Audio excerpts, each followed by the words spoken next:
The following is a Papi Chulo Radio original program. The views and opinions expressed in the commentaries and or interviews in the following program are solely of the individuals and are not the views of Papi Chulo Radio, its parent, affiliate, or subsidiary companies.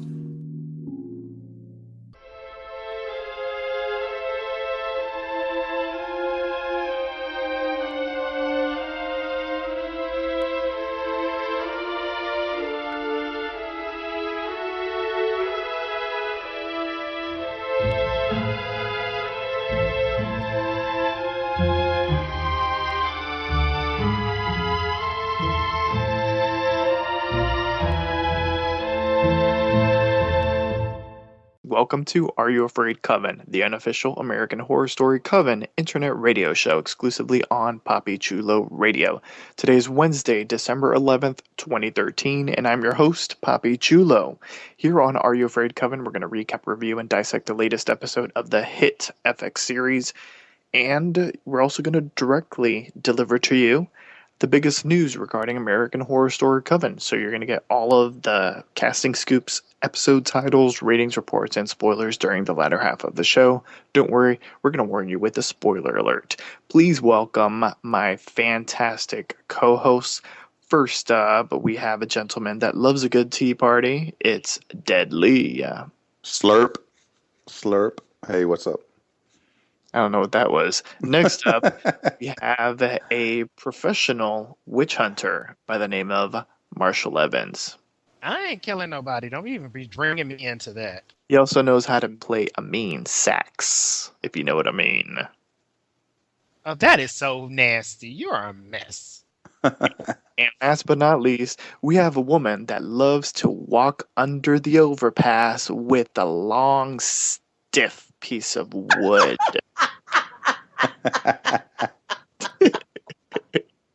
It's keeping me out. It's just a nasty madness. You're such an asshole. Did you like it? At first, I was so confused. I was like, what the fuck is he talking about? Me walking over? You're an asshole. I hate you. Wasn't that one really good? Wasn't that the best one out of all the ones that I've done? Don't pat yourself on the back. It took me a minute to figure out who you were talking about. I hate you. That was classic. Okay, let's jump into our recap of episode 308, which was titled The Sacred Taking, and it aired on December 4th, 2013. We're going to start off, as we usually do, by reading the press release of the episode, which is a very short press release because they're not trying to give up any information.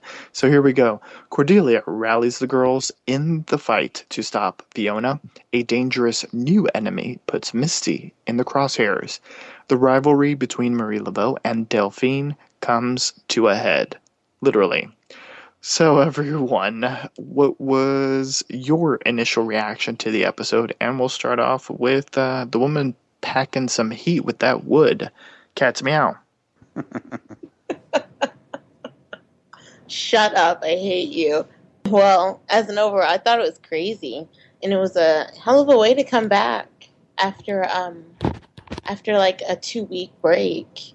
So I was very pleased with it, and I wasn't disappointed at all.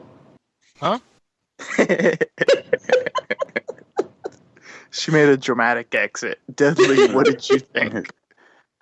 Well, I'm getting kind of tired of Misty bringing everyone back to life.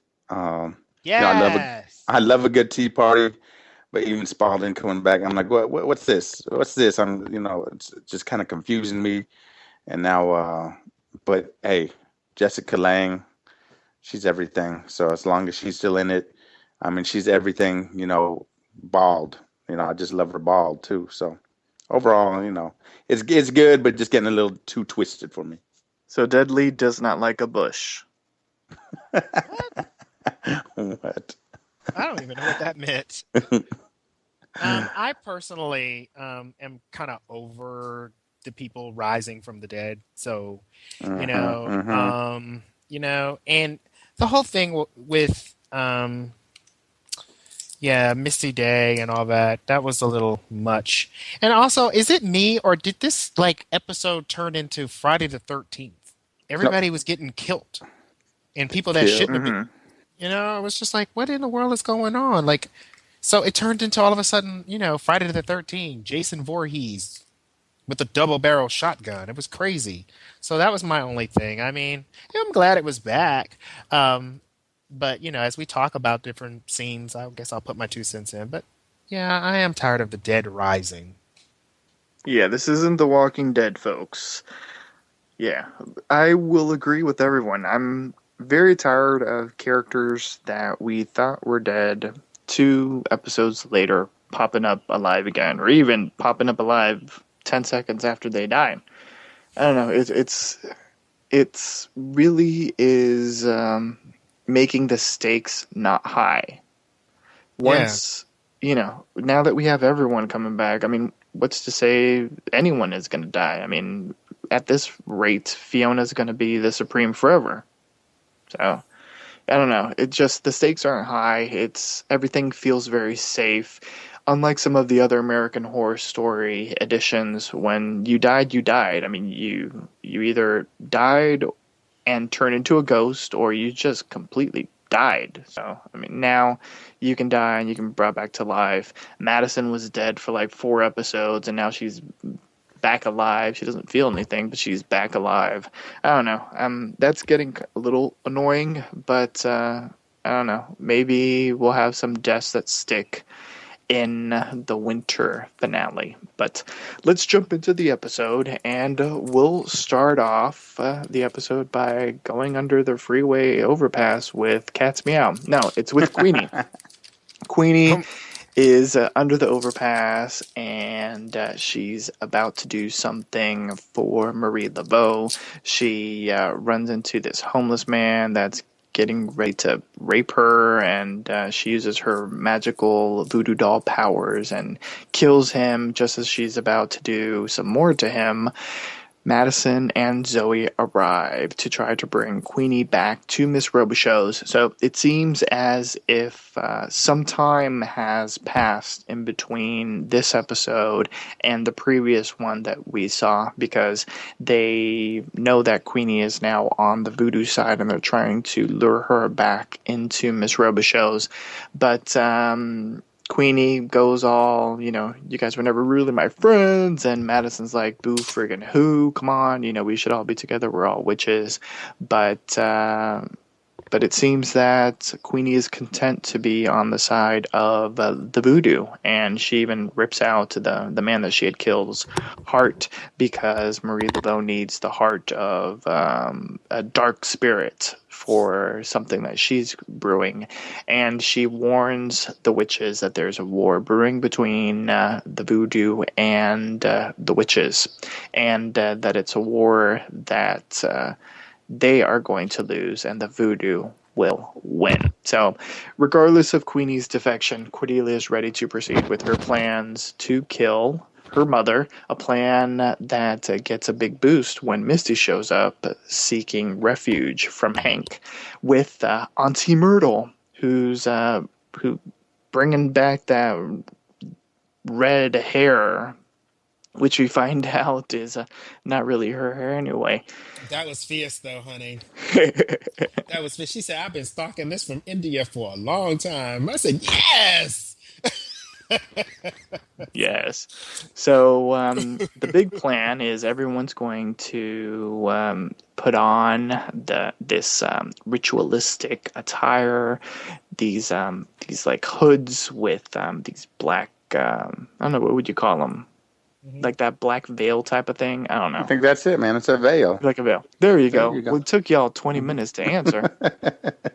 They put on the black veil with their hoods, and they're performing this ritual called the Sacred Taking. And basically, the whole point of it is that they need Fiona to commit suicide so that the new Supreme, who apparently this week is Misty Day, per Myrtle's decision, because she can rise the dead more than Jesus Christ, per Myrtle's words.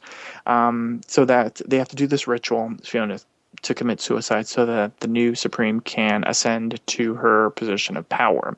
Since Fiona obviously has no intention of killing herself off, Madison and then Myrtle start to reveal themselves to her and explain that Fiona has two options. Swallow enough pills so that she can commit suicide, or to be burned at the stake, or as Madison put it, to become hash browns. So Fiona is cornered. She prepares for her overdose by dressing up in some fancy to-do. She's trying to be like one of those 50s film starlets, and she goes and chugs the pills down. So before we get any deeper, just curious to know what everyone thought of the sacred taking, as well as Queenie and that initial scene at the start of the episode. We'll start off with Deadly.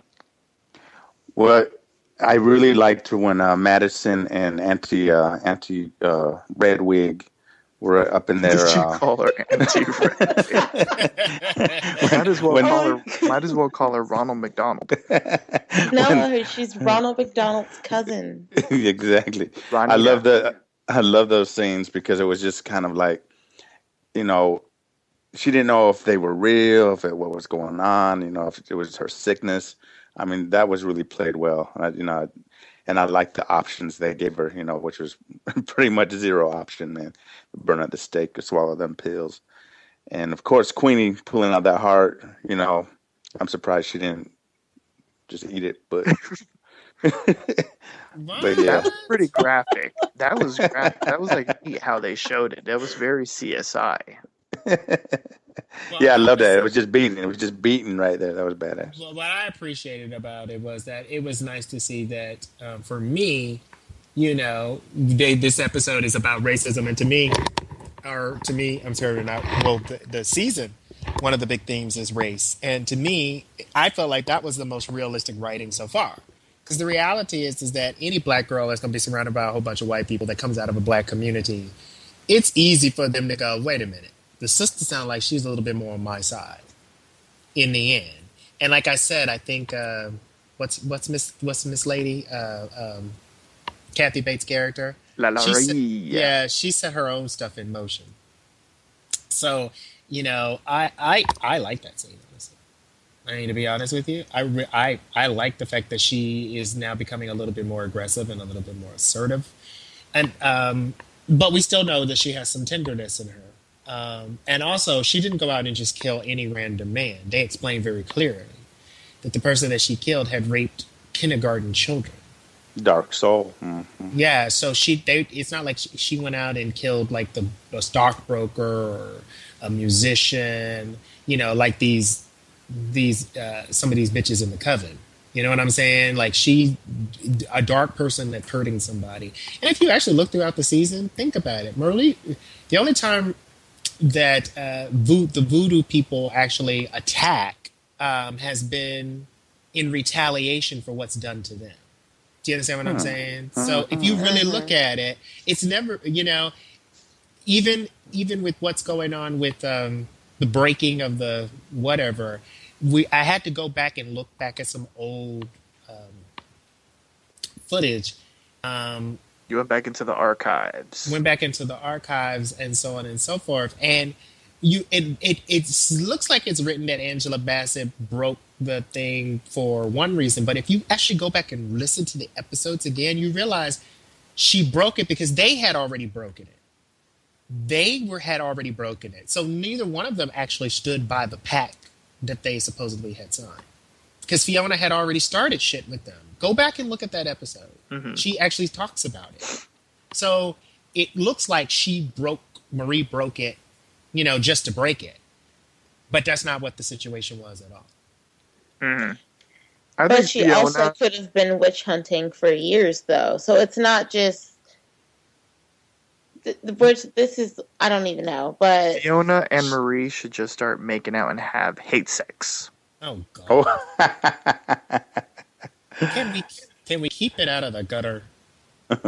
So, I mean, but I'm serious. Like, I liked it. To me, it was very believable. And then the sacred taking. I don't know. I don't know. That seemed. I don't know. For some reason, something about that storyline just feels like they didn't know where to go for this episode with the witches, so they just threw something in. Mm-hmm. That's kind of how I feel. Like they didn't know. I feel like the writers didn't know how to reveal that Madison and Auntie, whatever her name is, Frances Conroy's character, that they didn't know how to reveal them, and so they had to find a way to do it. Mm-hmm. That's like, it feels rushed. It doesn't feel like as smooth as some of the other storylines. So that's where I feel about it.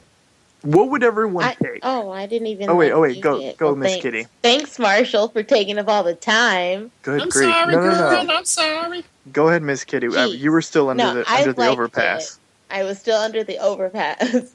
I liked it. I thought it was a really good scene. I have to agree with Marshall that it did kind of feel rushed, especially when it came to Fiona just giving up. I was expecting a little bit more fight from her. I don't know if anyone else was, but I Yeah. was. Yeah, I did too. I was expecting a little bit more fight, not just okay. So that was a little bit disappointing. I don't know. It was just I'm gonna have to say yes to Queenie going with Marie Laveau because it just you're like Marshall said you're gonna identify with people that are like you, and Queenie's black. These witches are white. She can't really identify with them. There's nothing to really identify with besides the fact that they're women. That's it, and witches. So I can definitely understand why she went with Marie Laveau. I just hope that it turns out to be something good for her. I hope that she does end up living in the end, and I hope it's not something like where I don't know, like their efforts, no matter what Marie Laveau does, their efforts will just fail because it's written for the witches to win. And it also plays in kind of a race thing too. So it's nuts. But all in all, I liked it. I just wished that it didn't take this long for this to happen, or I wish they didn't draw out so many storylines and then rush them all at the end. Kind of I summing agree. it up. Yeah, summing it up. Okay, so this is purely a silly question to ask, but I want to ask it, and for the listeners out there, I'm not trying to kill any of the co-hosts, so calm the frick down. But if you had the choice that Fiona was presented, would you take the pills or would you take the burn-in? We'll start off with Diddley. I would definitely take the pills because pills don't do shit for me anyway. I can take 12 Tylenol, they still don't get rid of my headache. Yeah, and burning fire, I'm scared of fire, so hell no, I'll take those pills. You crazy. Listeners, we are not giving you medical advice. So just because Deadly does that doesn't mean I that know. 12 pills. Marshall, pills or burning? Pills.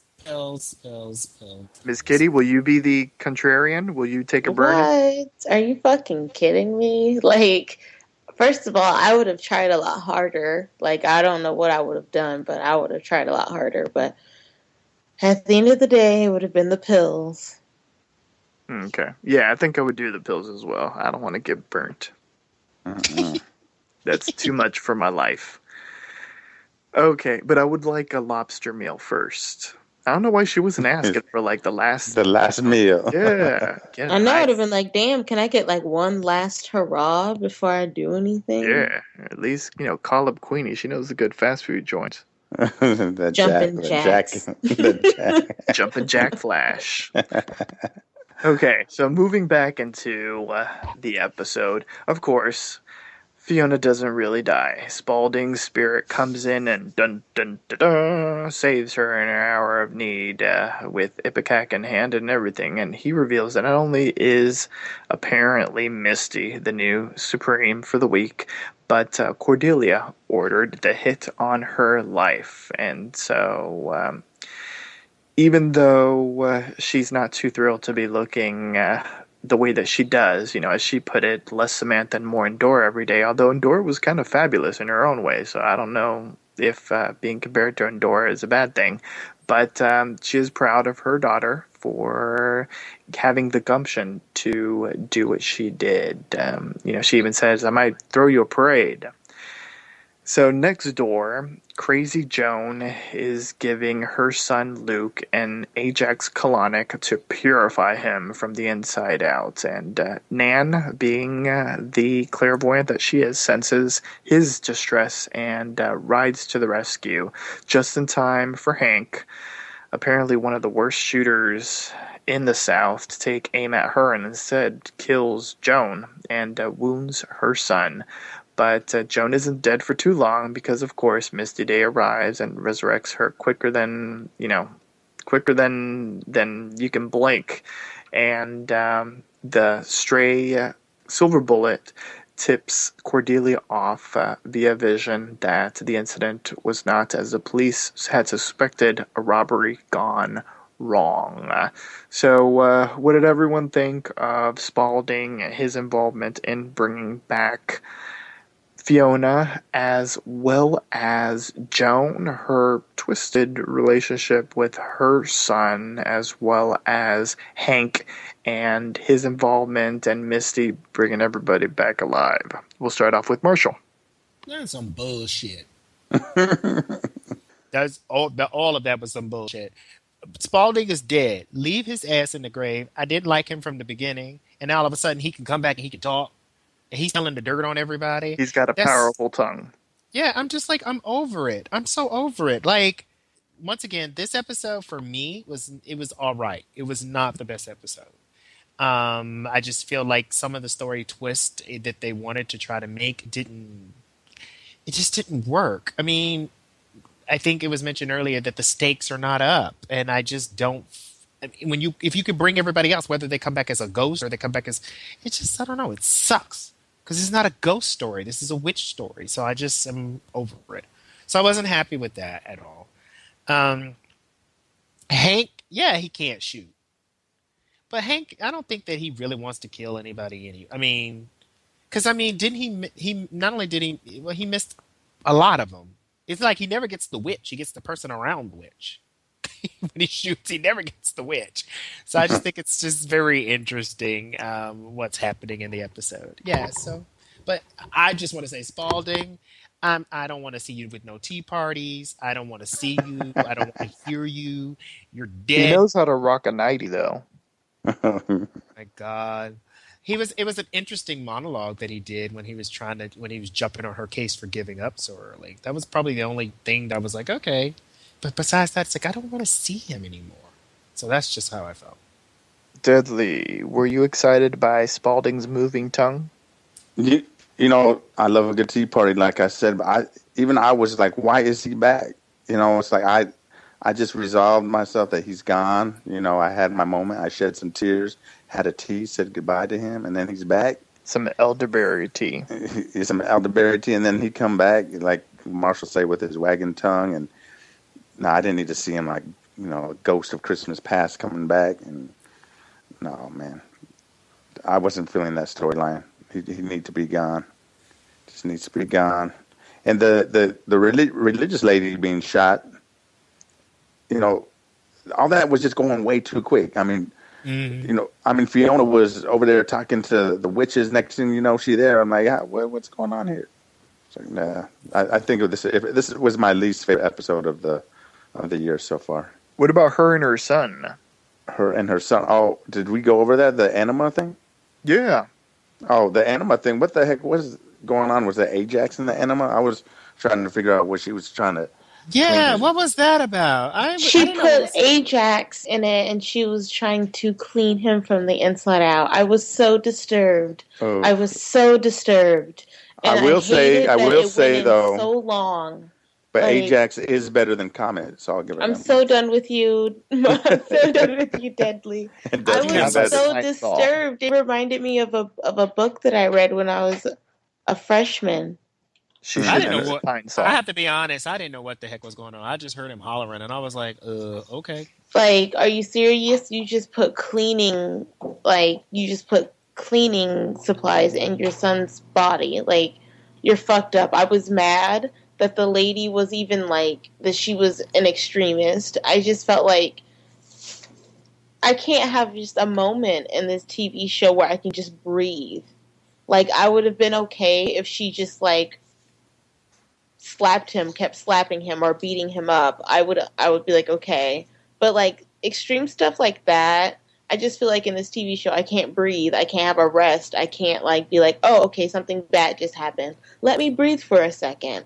Yeah, these Also- mother-son Yeah, all these relationships are sick this year. I'm like, goddamn! I'm like, everywhere I turn in New Orleans, apparently every person I look at is fucked up in the head, and I can't fucking take it. There's just overall, I'm just like those scenes. It was just too much for me. The Spalding thing, I'm not really worried about because I know he's not going to be really a reoccurring character because he is a ghost. But one thing I thought. I was kind of happy that I thought there was going to be an ending to Fiona. I'm not going to lie. Yeah, because me too. her No. storyline is just too much, right? There's so many storylines going on that just any relief of just one storyline would be okay with me.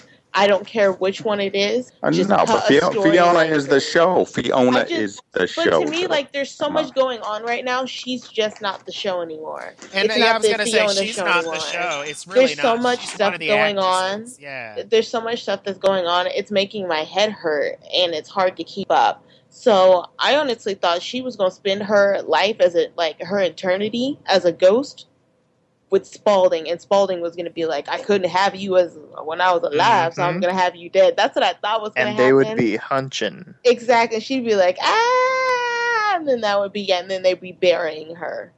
Like, that's what I. I know it's really comedic, but that's what I was expecting. But it was just too much. It was just way, way too much. And the mom could have stayed dead. Like, I'm mad that they brought her back. Yeah, I'm like, why do we need to She bring is her evil. back? She is one of the worst people. One of the worst people I could ever imagine. She's overly religious, and she has horrible punishments. Like, punishments I would never dream of doing to my worst enemy. And she does them to her own son. And I can't do that. It's sick. Yeah, that She could've mirror room from stayed season dead. 1 is looking good now, isn't it? Like, damn, she could have stayed dead. She could have, and I'm mad that they brought her back. I prayed to God, Ryan Murphy, you better have a storyline picked out for her, and you better have a fucking good one, because you're adding another one to this complicated fucking merry fuck go round. And if it doesn't make any sense, I'm not watching anymore. I mean, it is getting to a little too much. I mean, you keep bringing people back, and people do need some kind of like. I need to know? breathe, Ryan Murphy. I need to breathe. Right. I mean, I just like, and also I think that I'm all for religious tolerance, and sometimes I feel like Hollywood specifically targets like Christians as extremists all the time. You know what I mean? So it's just kind of like, no, not all Christians are extremists. Like, just these crazy bastards on your show. So I think that's also something that's like, God, their personification sometimes just like everything is extremes. You've got mothers to show their love, they sleep with their children. You've got people who are in love that save minotaurs and keep them locked up. Minotaurs have rape sex children. with them. Yeah, it's just like some crazy stuff going on. It's like, can I have a breather? Just one breather. But I'm in love. I'm in love with Nan again. Nan went to go save her man. And another thing, Nan, I forgot to comment on that. Is this where Nan cannot be happy? Everybody else can be happy. Kyle can sleep with 2 girls. Like, they can have 3 ways and shit and have a complicated ass relationship. Everybody is having sex and having a relationship except for Nan. And it just seems like everywhere she turns, Queenie's and she not thinks getting she's any gonna love. get a. Oh, well, that she'll find hers, but like, Nan is like, she's trying to get on with this dude. This dude gets axed in the back, and then he's okay, and then she's about to run away with him. He gets shot in the head. It's just too much. I felt so bad for her when he fell to the ground. My heart hurt for her. She was really hurt. She was She really was. hurt. Like, she was already mad that they were saying just because she was like mentally handicapped, she couldn't be the Supreme. They didn't say it, but they said it. Yeah, that's spelled out. Yeah, they did say it. They basically say, and I think that that's what's so interesting is that they're showing that the Coven is really not the reason why it's not together is because they have all these issues. They have all these issues, the They reason have why all these they're have all losing these, members. They're losing members. conservative, they have all these conservative ideas. Like, it's just really strange the fact that they need her, but they don't quite respect her because she appears to be mentally handicapped, but she's smart as a fucking whip. Like, And that's she what can they read fail their to damn see. minds. Yeah. Exactly, the fact that, like, Queenie was a strong force to them, but just Queenie being a human voodoo doll, it just seemed like it wasn't much of a threat. And it's like, oh, but Zoe and What's Her Bucket, they have powers that are to be reckoned with. These other two, I don't know. But they still need them, but they're not showing them that. And that's just like, it's just, Ryan Murphy, please go somewhere with this story. I really hope you're going somewhere with this. It needs to be similar. Yeah. How many episodes is in the entire season? 12 or 13. I We're on forgot. number 8. What number was We're on that? number fucking 9. Yeah. We're on Wow. number fucking 9, and They we're gotta not wrap even it up done soon. yet. We're not Mm. even. You know what? I'm already getting mad. I'm already Yeah, getting mad 13 episodes. Yeah, because so there's one we're more and on there's 4 in January. like this Wow. episode. I was about to say there better be more because it's going to be just like season 2 ending, where they rushed everything in one episode and nothing was really explained because they were too busy trying to include every damn thing on the Horror Story Planet collective item, fucking Encyclopedia Britannica. Moving back into the episode, Cordelia gets another reason to be glad that Fiona's still alive and to stand with her because while everything that's been going on at Miss Robichaux's over at Marie Laveau's, the Voodoo Queen has been getting damn tired of Delphine's attitude. And, Lalaurie is all taunting her. What you gonna do? Kill me? I can't die.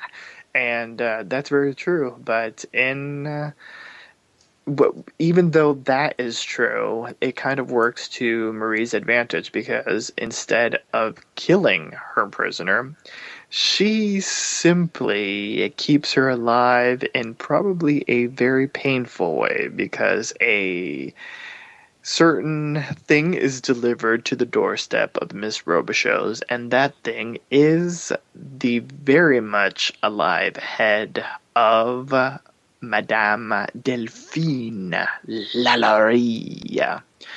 So what did everyone think of Marie Laveau, Lalaurie, as well as Queenie and their interactions this episode? I need an episode with just Marie Laveau. Like, really? I need more of her. Yeah, they don't Because I feel really like use there her that hasn't been much. enough of her. I don't know. Exactly. Maybe they could only afford Angela Bassett for like maybe a couple of scenes. Who knows? But I need more of her to understand more of this. It just seems almost like a one-sided story right now. Exactly. So I just need more of her. I need to understand more of her and her past and her interactions with people. Because I'm learning about everybody's damn interactions except for hers. And Queenie's. Well, I'm kind of like with Marshall a few weeks ago. I don't know if he mentioned that, like how Angela Bassett's character, she's turning up into like Kathy Bates' character, sort of. I mean, she's doing the same evil stuff. I just didn't picture her going that way. I mean, first she chops off her hand, and then chops off her whole head, and I just didn't see that. I mean, of what she experienced and what she's gone through, I just didn't think she was going to end up doing the same thing. Yeah. And she got an ultimate cheeseburger on top of it, and still doing it. I know it made my heart hurt. And she still doesn't even respect her. So I have to admit, I don't like the way that the personification is going, but I can understand as a bad person if you're in this situation at one point, you're just like, okay, I can't kill you, but I could sure have chop your head off. And can't say that I like it, but I think that it would help us to understand more where she's coming from if they actually did an episode about her interactions and why she feels the way she does. The only thing that we know is from what's at the very beginning, and that's not enough to even build any kind of real sympathy or understanding of that character. She, not since the beginning episode. The last scene that we saw any type of, I don't know, sensitivity to anything was when the young boy was killed. Yeah. And that's the only time that we got an explanation about what's going on. We have yet to get any real explanations, and it kind of pisses me off because once again, And that's the same thing with Queenie. Like everybody else, we kind of understand their background and stuff like that. The only thing we know about Queenie is she used to work in a fast food restaurant in Detroit. That's all. We don't know Mm-hmm. anything else. So And I she don't likes know. peach cobbler. Right. Oh, that's But we right. know but we know everything about this, this white girl. She came from a family who locked her up and sent her away. And all, I mean, I just get, ugh, I'm over it. This was not my favorite episode at all. Mm-hmm. What would you all do with a bust of Madame Delphine Lalaurie that could talk? What What? would She I do can't with talk. what? She doesn't have any like. She can't talk. She can just everything. Wait, oh yeah, that is true. Yeah, because you Just don't have like, a can I yeah. just put return to sender, please? Oh, And just okay. close my door. No, thank you. I don't want it. She, everybody doesn't feel bad for the Minotaur, but we have to remember that the Minotaur was actually a man. So that's number one. And they chopped off his head. So a head for a head, the way that I said. Oh yeah, that It is just very wasn't true. equal though, because the Minotaur was like her man. Well, he did have to suffer by making love to Queenie. But we don't know that though. No, I know. Oh, But actually, it's just like, They never explained whether he made yeah, love. that's why I'm saying we don't know. But like, I don't know. Like, it wasn't equal to me. Like, they could live with or without Lalaurie, so it just wasn't enough. It was just really stupid. It was kind of like a ha ha. There's your fucking ending.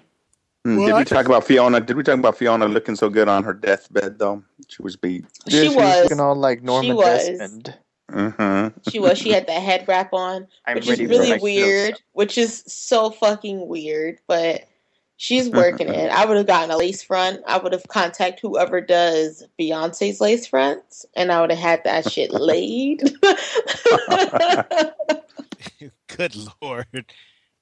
Girl, you got a few hours to die. You call it Beyonce's hairstylist? Hey, I can make it happen. I can make doors open and Girl, close you and need to hurry shit. up and get here. I got 4 hours. You need to get Like, you here. She better could get have hold up. gone. Like, y'all ain't about to do nothing. I'm about to take these pills when my hair is laid. It's not laid right now, is it? And I'd have been like, hello, I need you to lay this shit because I'm about to be on my deathbed and I don't be looking fried to shit when I meet the Jesus. So no, She could have gone to Cornrow City. she could have, but like, girl, like, I would have gotten like, I would have had like Baby West like edges like laid. You are a Yep, mess. Baby Wesley baby, Snipes. baby. You're You an are all asshole. crazy. Baby, I want to have Baby Wesley baby. Snipes. Oh, you guys are right. It was a jumping jack with cheese that she gave her. It wasn't the ultimate cheeseburger. It No. was the Jumpin' jumping Jack Flash. with cheese. Yeah, jumping jack with cheese. I'm hungry for a cheeseburger now. Northwest edges laid. Y'all are Moving bonkers. right along, we're going to jump into the spoilers before they start getting more delirious. Okay, listeners, if you don't want to hear any spoilers about any upcoming episodes, I suggest you turn your volume down low because this is an official American Horror Story Coven spoiler alert. Spoiler alert. So we don't have too much information. We have a pretty awesome piece of casting scoop. But before we get into that, Ryan Murphy, as we always say, he does these interviews with Entertainment Weekly's Inside TV section on their website.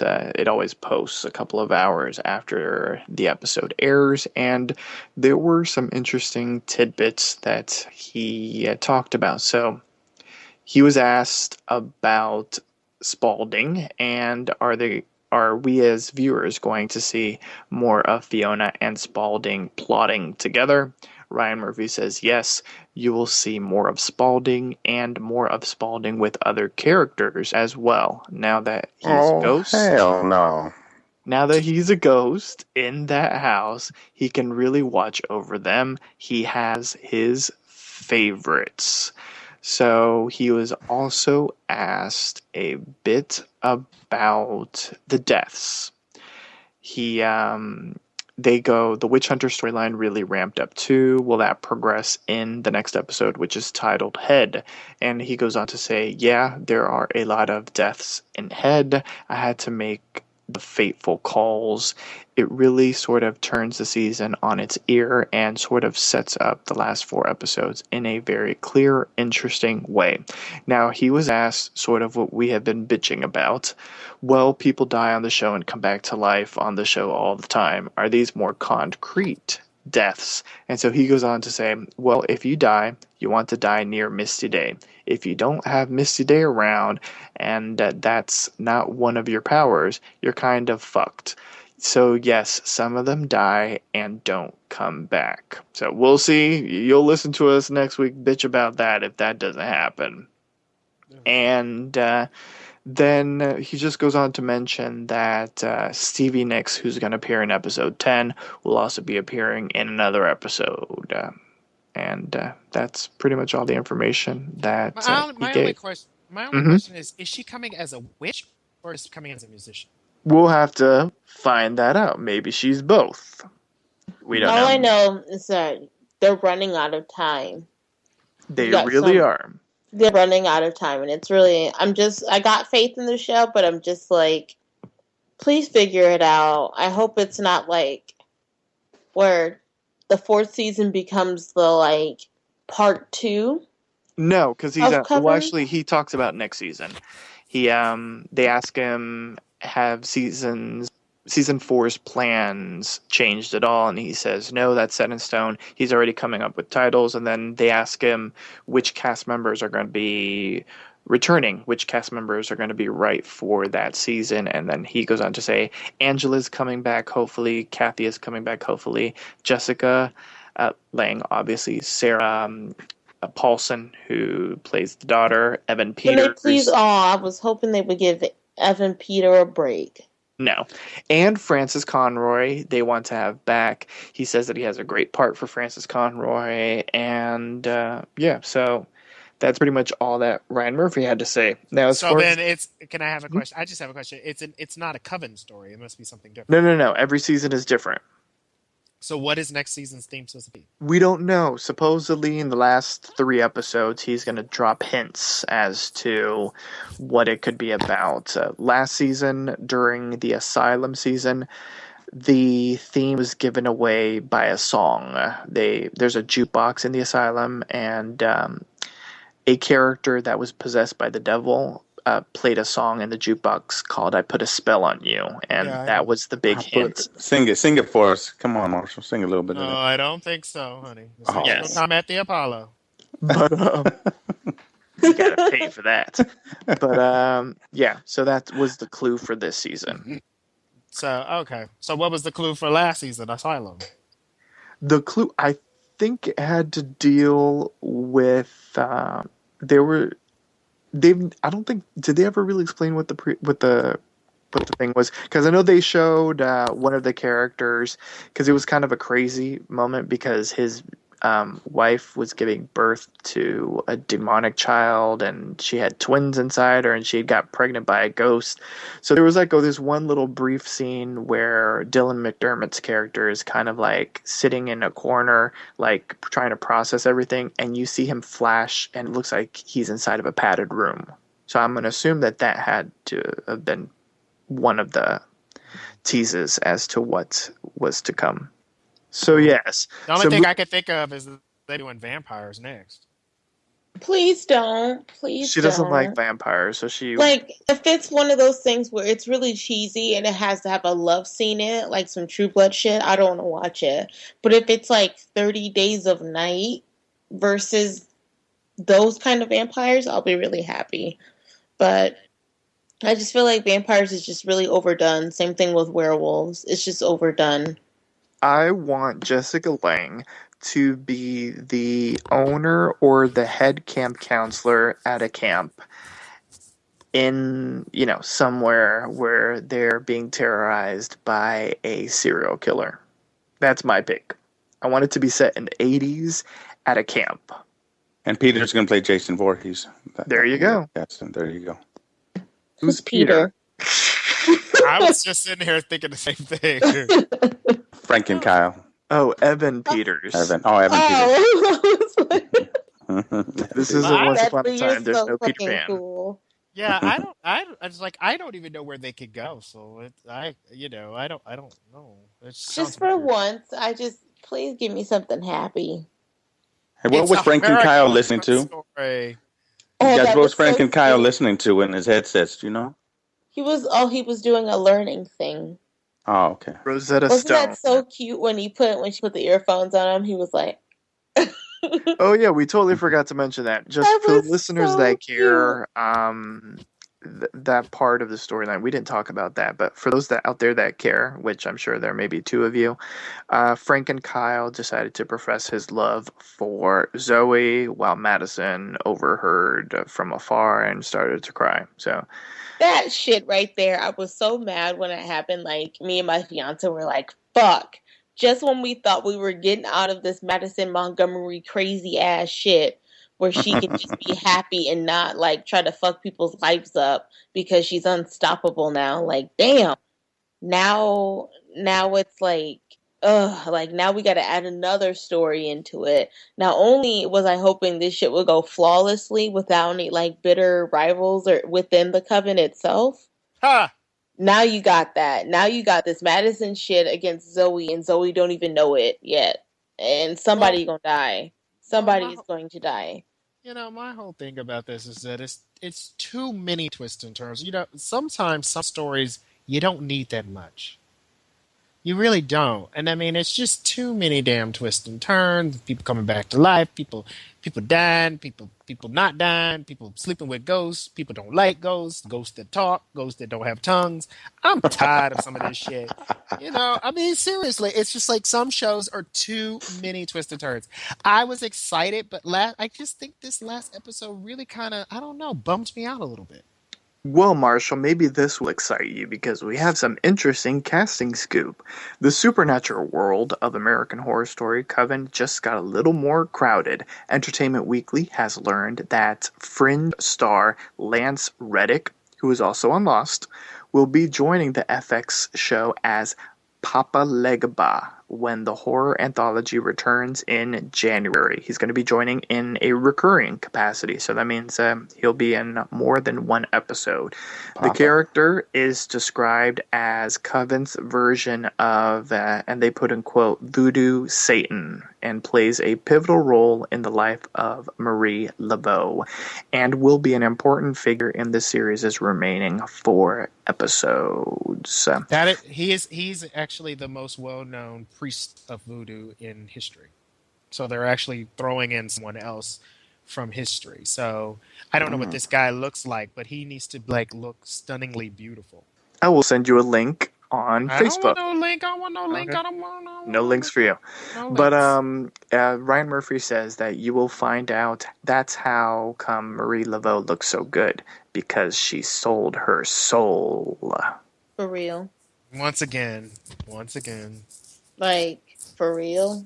I mean, I'm just like, child. The sister can't look good because good black don't crack. She gotta look good because she sold Black her will soul. eventually crack I after was 100 years. no, Exactly. it's just that's not even why I'm mad. It's just like, damn, like, she couldn't have just herself figured it out, and She it couldn't is have been bad. it couldn't have been a secret that only she knew. Like, she had to have sold her soul. Like, damn, I was really hoping that she did have like a secret to life or something.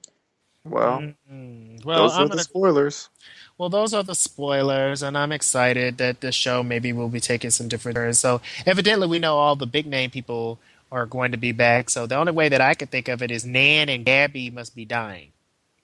Don't kill my Nan. Mm-mm. She needs to get some first. Well, I She mean, the only gets reason hella laid. well, I mean, if you look at it at the whole Rose City. cast, if you look at the whole cast, I mean, who else is gonna die? Like Sarah Paulson's gonna die? Don't think so. So the only people that I could think of that could die, or the characters that they're kind of using as side characters Beverly anyway. Leslie. Oh, but he's not even he's he's not even in the show that often. He's only been on two episodes. Like, really? He doesn't even. If he dies, it's like, so what? Because I don't even think he has any magic. I He mean, does. Magic His magic is of being purse. fierce. He's got magic in his purse. You could take I that mean- both ways. child. Is it a red patent leather purse? It's a very tight purse. That's gross. He's had You the know, surgery. you really have some serious sicknesses. I honestly thought you meant purse. It's a Birkin bag. Whatever, I'm going no. Huh? And on that note, we're all gonna be signing up for some psychiatric evaluation for Marshall Evans this weekend. Because we got Jesus. Mr. T Fetish, we got the woman with the wood under the overpass, and yeah, so and someone's scared of the word nutted. So yeah, there you go. yeah. Strangely, you guys are a trip. And on that note, please like us on Facebook. You can go to our official like page by going to facebook.com/PCR Are You Afraid? That's the letter P, letter C, letter R, and then the words Are You Afraid? You can also like Papi Chulo Radio by going to facebook.com/Papi Chulo Radio. You can expect a brand spanking new installment of Are You Afraid Coven every time there's a brand new episode of American Horror Story Coven. Oh my God. Every Wednesday at 8 p.m. Eastern, 5 p.m. Pacific. If you have any questions, suggestions, comments, or concerns, you can email us at contact@papichuloradio.com. So next week we will be talking about the mid-season finale, which should be exciting because we have been promised a lot of dead bodies and bodies that are going to remain dead. We'll see if that happens. So, co-host, can you wish the listeners a wonderful night, a good evening? Ah, Good evening. Good evening. Good night. what kind of crazy.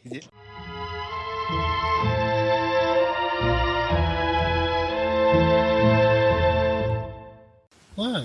This shit is not recording. Wait, why is it not recording?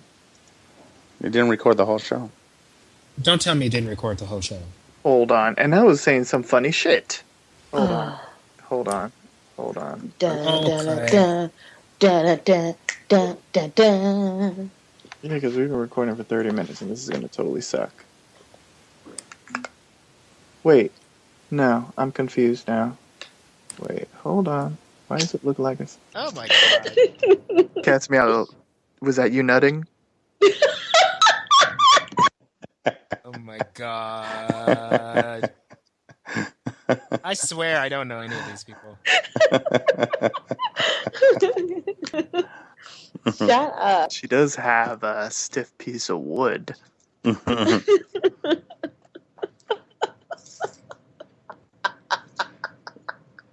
Okay, girl. Listen to it go.